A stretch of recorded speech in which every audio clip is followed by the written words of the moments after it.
Years in a very happy home. The love of family will always be God's greatest blessing.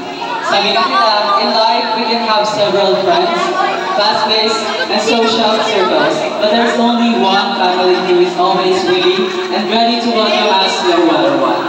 Now, to spiritually open the program, may I ask everybody to please stand for the Lord's moment, for guidance and blessings to be led by Arjan Bibi.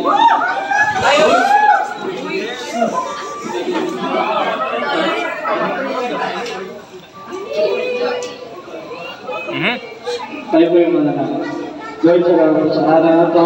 Nakatagaw ang pamilya ni Trisha at kaibigan classmate at kung ano pa mga revelation sa kanya. Lord, gabay nubukan din sa araw na ito at sa talang maging matagumpay yung birthday ni Trisha at walang masaktan na kahit sino man na sa araw niya. Lord, nagpapasalamat kami sa araw na ito at mga kapatid. Sa Panginoon Jesus, Amen.